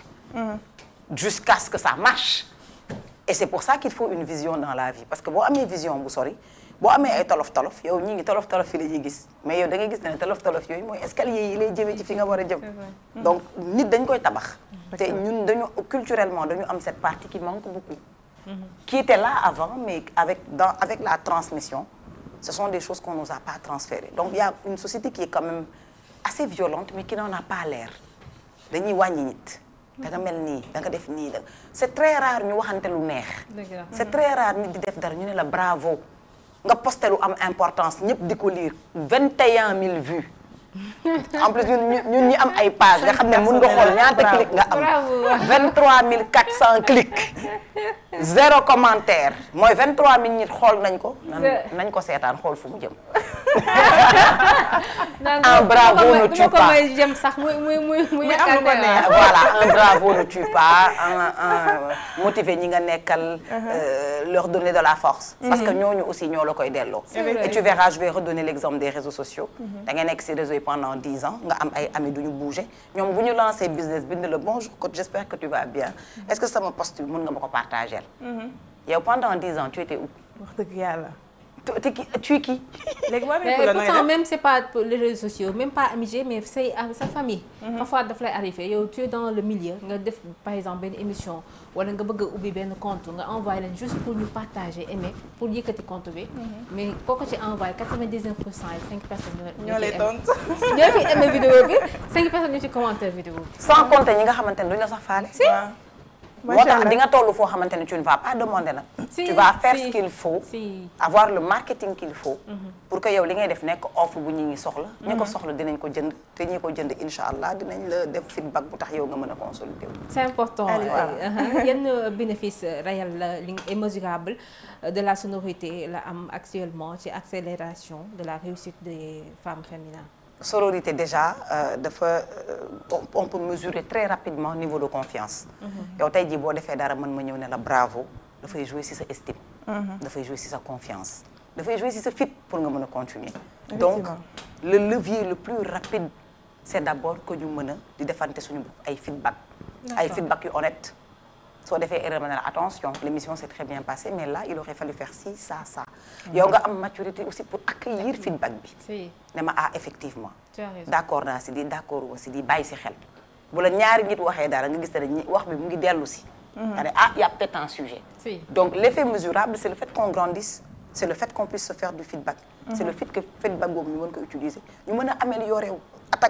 booy déglu li ñu lay feedback yi da ngay gis ni ngay yokkoo da ngay gis sa comportement ni muy changer da ngay gis ni ngay nekkee à l'aise si sa plateau etc et quand on prend dans le domaine du business man je suis entrepreneur depuis 5 ans et je peux vous dire que environnement bu am sororité bokkul ak environnement bu am soxorité c'est jalousie bi sax dafay sentir ci air bi alors yàlla dafa may nit dara nit ñi ñoo yaakaar ne rek mun nañu def doo yëg wala ñu wax doo yëg waaye koo ne jàkk xam fu mu jëm dëgg la voilà yow ku la bëgg xam nga ku la bañ xam na donc ñëpp xam nañ mais man naturellement man jéem ma xool ku ma bëgg man je suis souvent positive mën naa ànd ak nit mu am défaut sax su ma lay souvent di la wax sa défaut bëggoo dégg man je préfère ma téela ci ni nga mel ànd ak yow ci ni nga mel plutôt que de te conseiller alors on est aligné sur ça parce que le conseil feedback de conseil man par exemple je vais pas donner de conseil à quelqu'un qui m'en a pas demandé en plus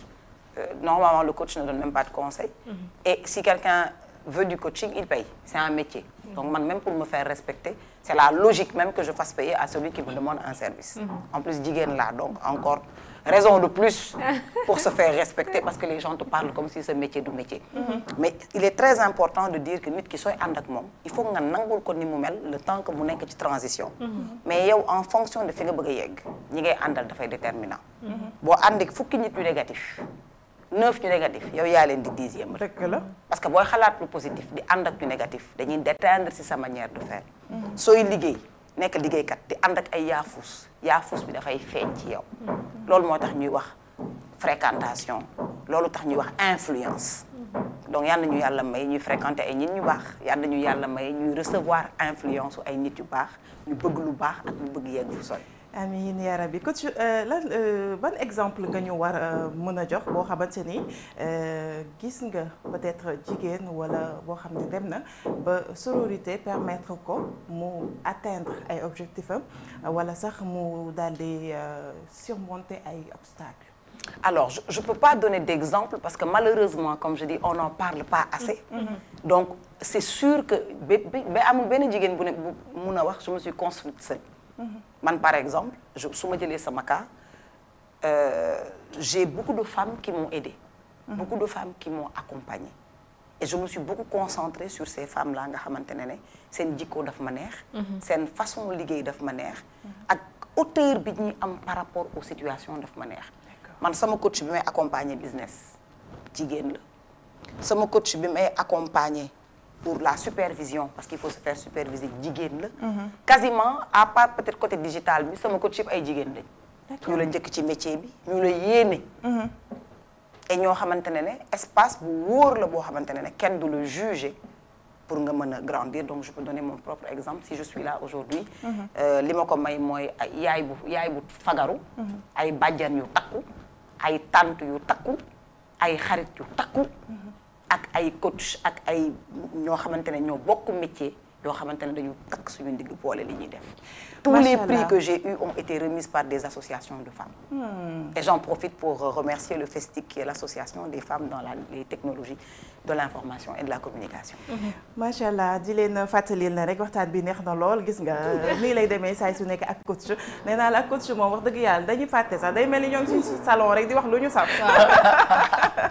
mu ngi noonu ñoo ngi seen émission bi nga xam ne mooy jërëjëf jigéen ñi ngeen koy am bu 11h jotee jàpp li nga xam ne mooy 12h30 ci télé bi di ITV la télévision d'ici et d'ailleurs télé bi nga am ci biir réew mi waaye aussi di ko am ci bitum réew nee naa la émission bi mooy émission jigéen ñi ba tax na képp koo xam ne jigéen nga am nga fi sa place boo defee sa déplacement daal day ñëw ci plateau bi ñu daal di koy waxtaanee bu baax a baax waaye aussi foo munti nekk dinañ la fa fekk daal di fësal say activité bu baax a baax gis ngeen ko nag comme ni ma leen ko waxee rek thème bi tey nag Fama nekk na thème boo xamante ni bu am solo la ndax nag ku ne xam ne ne boo jëlee 99,99% wu jigéen ñëpp ñoo ngi dund lu mel nii kon nag jot na tey ñu daal di xoolaat suñu bopp jot na ñu daal di defaraat suñu toogaay jot na ñu daal di lonkoo doon benn ndax nag thème bii nga xamante ne mooy jalousie et sororité dans la réussite des femmes xam nga lu lay freiner ci sa réussite rek defe naa ne war nga ko xoolaat pour gën a mën a defaraat sa toogaay mën a avancer Fama. surtout occasion la également pour yow nit ki personnellement nga xoolaat sa entourage. parce que bu fekkee na nga ànd entourage boo xamante ne ils sont trop négatifs wala ñu lay pousser à ce que loo xamante ne yow jëmuwul ak sa jëmukaay donc il est temps que nga seppi xool sa xarit yi ngay àndal. ànd ak ñi nga xamante ni ñoom nga war a àndal pour mën a avancer ci sa life ñu ñëw rek ci question identifier et entourer des femmes yi nga xamante ne ñoom ñu ñuy pratiquer li nga xamante ne moom mooy sororité naka nga mën a identifier groupe de personnes bi nga xamante ni ñii boo àndee ak ñoom dina positif pour yow. boo duggal Google rek tapé sororité di nga gis ñoo xamante ne ci la ñuy dox ci la ñuy wax. Ensuite ci comportement nit ñi. yow su ma la nee bi nga ma xamee ba léegi est-ce que tu estimes que je suis une sœur ou pas est-ce que tu peux répondre oui ou non. Fafa, si je te dis, est-ce que depuis que tu me connais ou pas, est-ce que tu penses que je peux être une sœur ou non? Plus que sœur. Tout le monde sait qui est sa sœur et qui l'est pas. Plus que sœur. Donc, fréquentons plus ceux qui les bëgg di leen porter. Souvent, on les néglige. On a beaucoup de temps pour ceux qui nous font du mal, mais on n'a pas assez de temps pour ceux qui nous font du bien. soo amee nit bu la bëgg nit boo xam ne loo taxaw mu taxaw ci. da ngay gën a góorgóorlu si defar relation bi. def sa énergie foofu. Et comme je dis, le regard envieux ne sert à rien. C'est seulement la sororité qui élève. Gis ay jigéen ñoo xamante ne am nañ lu ne, c'est inspirant. Mais c'est seulement dans la sororité qu'on s'élève les unes et les autres. Le regard envieux ne construit pas. C'est seulement dans le regard de sœur qu'on pourra changer les conditions des femmes. Voilà. C'est important. macha allah mu nekk nag lu am solo coach am na ay questions yoo xamante ne nag wax dëgg yàlla téléspectateurs yaa ngi seetaan te nag ñoo ngi seetaan ñoo ngi posé seen i ay questions kii daf ne comment la sororité peut-elle être un levier stratégique pour renforcer le leadership féminin dans le milieu professionnel dominé par des hommes. Par les hommes. wax na lu am importance parce que finalement li ñuy wax ni yëpp finalité bi mooy que les femmes soient dans des instances de décision bu ñu nee caisse de sécurité sociale directrice bu jigéen la war a am ñooy biir ñooy wasin ñooy ëmb suñu décision nañ ko dénk ay jigéen bu ñu nee IPRES jigéen lañ fa war a teg bu ñu jëlee lépp lu concerné jigéen boo fa tegee jigéen yërmande bi dafay yokku dëgg la parce que bu ñu jëlee problématique ku jigéen dénk ko góor mën na am coono bañ cay daj ñoom duñ ko xam dëgg la bu ñu nee dañuy nommer benn jigéen ci dara bu jigéen ñëpp d'accord ne xamul dara góor lañ koy jox dëgg la waaye bu ñu nee Fafa la ñu bëgg def directeur général ko du ne Fafa macha allah ku yaatu la te vraiment une personne mesurée nga waxal ko lu baax loo xam dafay dem donc le fait de pouvoir faire du feedback sincère d'accepter les compétences des autres est un moyen aussi de consolider le leadership féminin parce que leadership féminin finalement lan la c'est juste que ñu mën a am place bi ñu war a am war a jël décision fi ñu ko war a jëlee et am des fonctions représentatives nous sommes la moitié de la population ça veut dire que mënoo dugg ci conseil de direction boo xamante ne ñëpp ay góor lañ parce que nous sommes la moitié de la population et nous devons être représentatifs te jigéen warul ñàkk place ndax jigéen waaye jigéen dafa war a am place ndax ay yeneen jigéen si une femme a le soutien des femmes ça avance li ma jaaxal mooy ni temps bi mu ñuy xoj te question yaa ngi wàcc. question yaa ngi daanu. man am naa benn question. tënkal question yi da ngay dajale question yi nuyoo. en attendant nga koy tënk. vas-y man bëggoon naa xam communication bu ouverte. entre jigéen ak jigéen loolu mën na réduire jalousie entre amitié. bien sûr pourquoi ñu naan podcast yi bare soo waxee ñu naan podcast yi dafa bari non il faut des espaces pour discuter des sujets. et ci loolu la ñu ngi di jàngee si loolu la ñu di d'accord kon man comportement bi ma am jalousie la. nit dina def lu metti keneen du ko sax xam. parce que niveau de conscience yi bokkul. am na ñoo xamante ne tollooguñu sax fi ñuy nattee seen jëf. dëgg la fi ñu toll rek mooy di jëf di dem. donc ku yàlla toppeewul dara yow loo koy toppee. donc il faut des espaces de discussion. Il faut des clubs, des associations, des podcasts, des émissions comme cette tribune-là qui met en avant les femmes. Et plus on va lever le tabou sur les sujets, plus les gens pourront apprendre gratuitement, se poser des questions, se remettre en question et grandir. C'est important. Voilà. macha allah am na solo coach Tamba ñuy xoj question yaa ngi wadd waaye nag fi mu toll nii dañoo bëgg rek nga ñëwal ñu tuuti ci solution. waaw naka lañ mën a def ba mën a solutionner problème bii nga xamante ni wax dëgg yàlla jalousie war ko mën a bàyyi dem ci sororité xoolante ay bëtu sœur liggéey ci harmonie ak jàmm ak salaam dëkk ci harmonie ak jàmm ak salaam yooyu noonu yëpp ndax comme temps bi daf ñuy xaj foofu ñu daal di tënk ko ñu bëgg nga ñëwal ñu ci loolu daal. Voilà. Question très importante. Parce que ñi nga xamante ne suñu culture daf ko wane. mooy jigéen ñi dañu leen def dañu xaw a mel comme ay li may wax ay picc yu amul laaf. ndax chaque fois ñu tere la dara rek suqi nañ la fenn. dëgg la donc nit ki nga xamante ne comme je dis c'est un oiseau sans aile.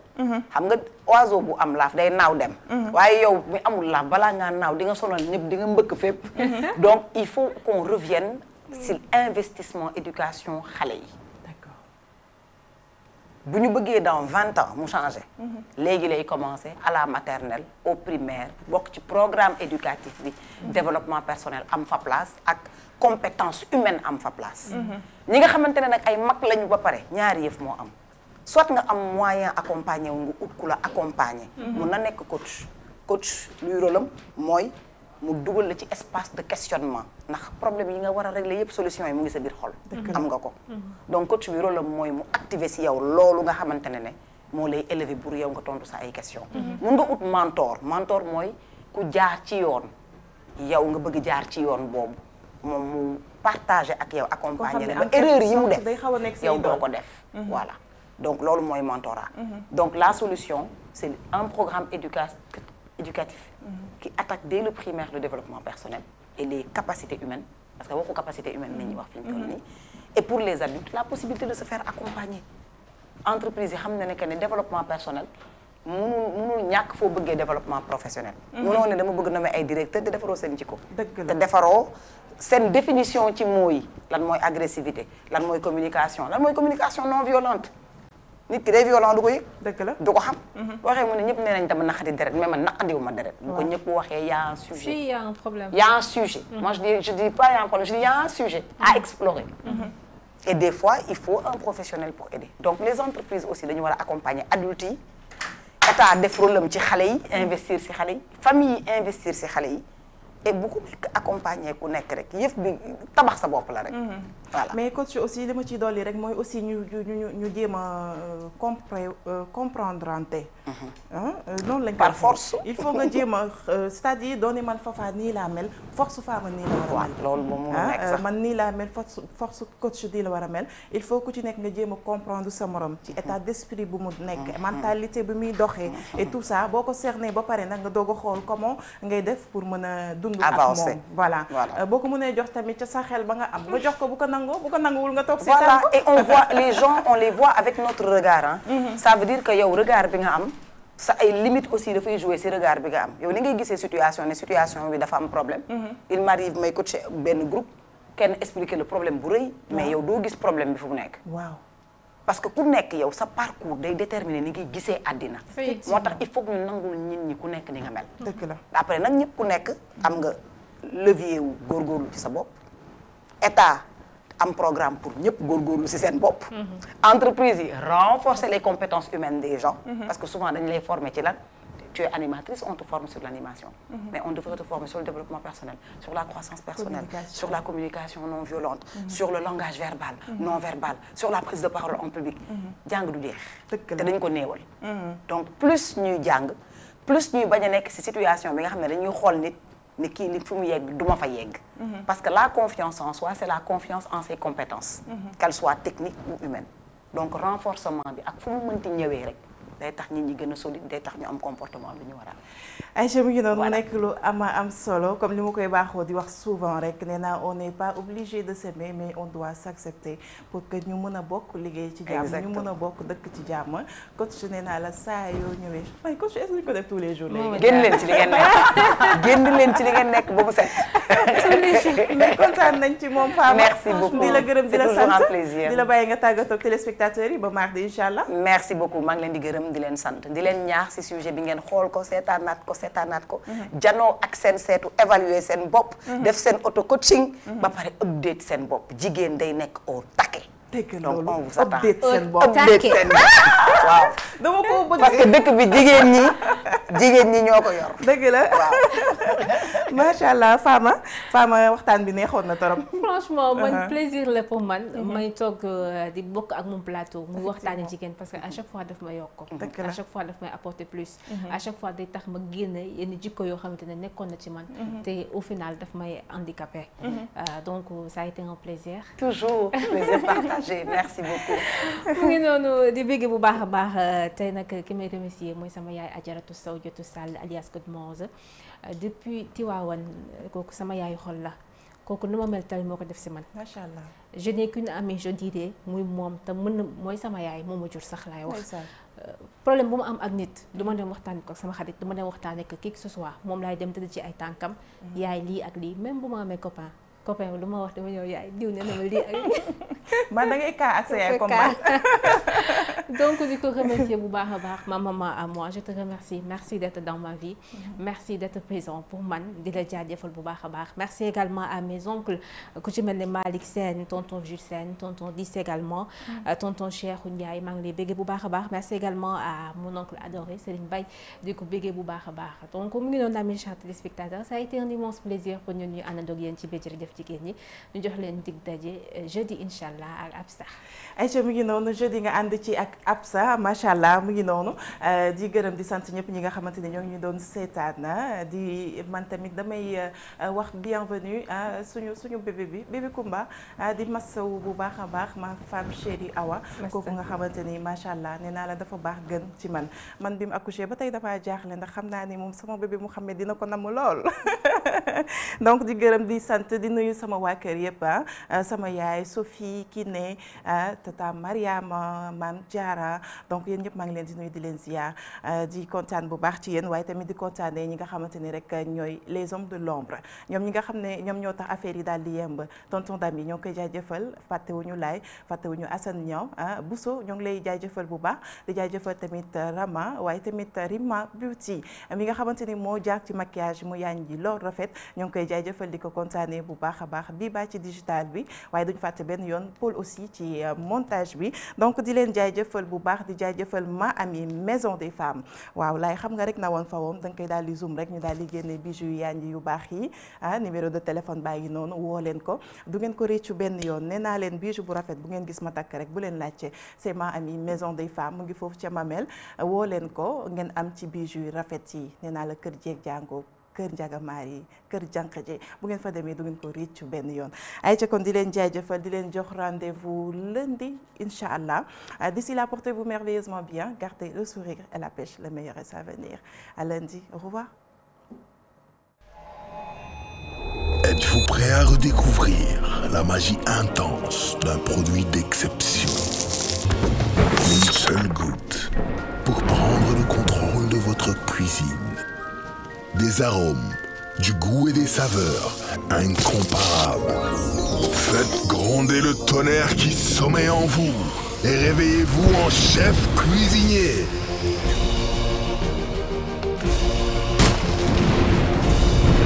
Laissez-vous emporter par nos produits variés pour vous transporter dans l'univers culinaire réinventé de Kadi. Agrémentez vos fritures, vos marinades et vos sauces avec nos savoureux produits faits de vrais ingrédients. Idéal pour toutes vos idées culinaires.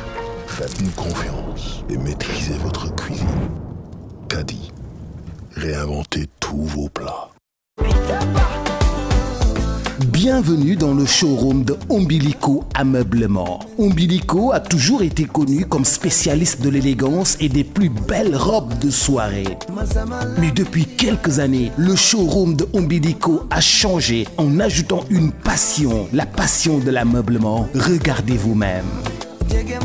Bienvenue au 3e étage du showroom de Ombilico. Regardez ces lits de classe avec le confort, les meilleurs prix pour un ensemble chambre à coucher de qualité supérieure. Juste pour vous accompagner. Regardez.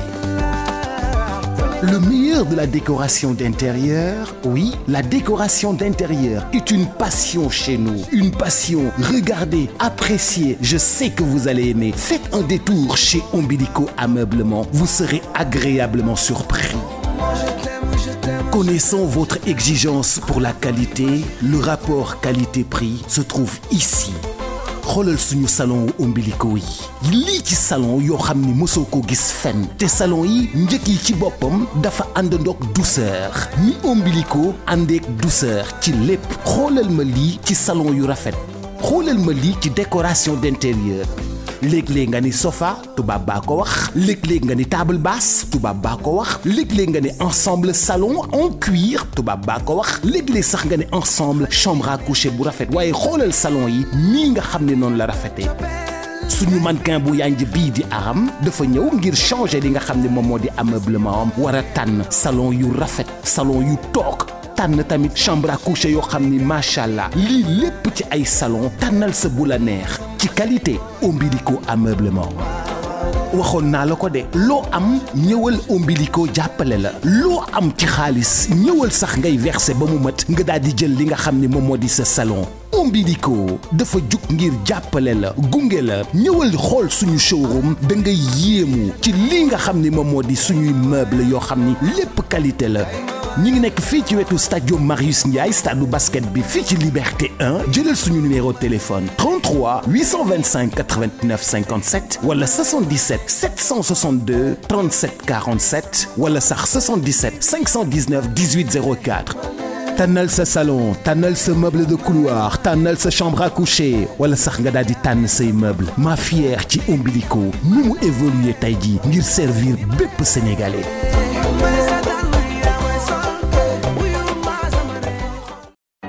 Black Beauty Hair. jigéen ñëpp ko xam bu fa ñëwee jaaxle lool madame Faye bu mu fa ñëwee jaaxle lool sax ci karawam bañ ko defaree xoolal madame Faye nu mu mujjee waaw moom ci boppam daa mujj jaaxle Black Beauty Hair mooy def yii miracle waaw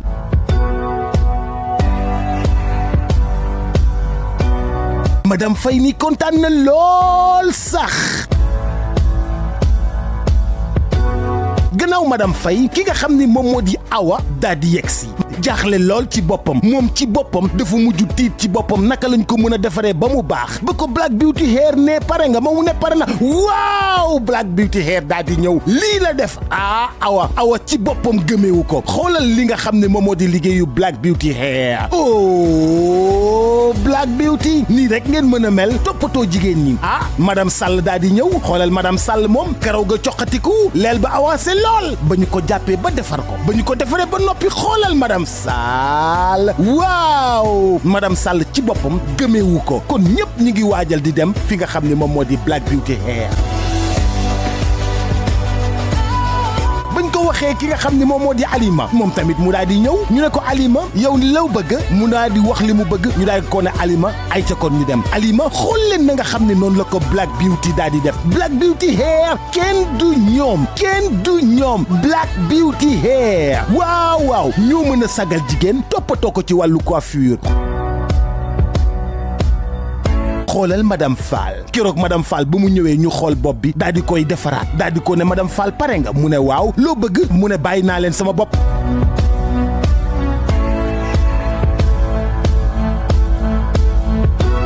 madame Fall ngoog oh la la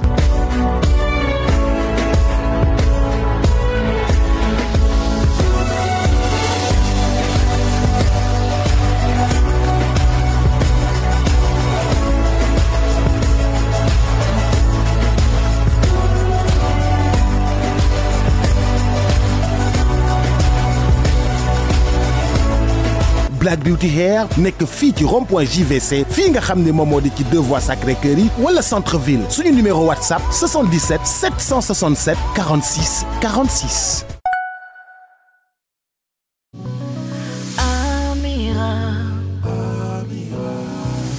am na torsade ak spaghetti te neex la def namatuñu dara ci macaroni ak vermicelle sakkan sell te yomb loolu cey Amira noppal njaboot ba di boole cey Amira xew-xew bu ne mu sigil la cey Amira moo baax ci réew mi fii la jógee wow Amira cey Amira moom moo ñu doy cey Amira moo neex a neex wow Amira moom la ñu taamu cey Amira togg buur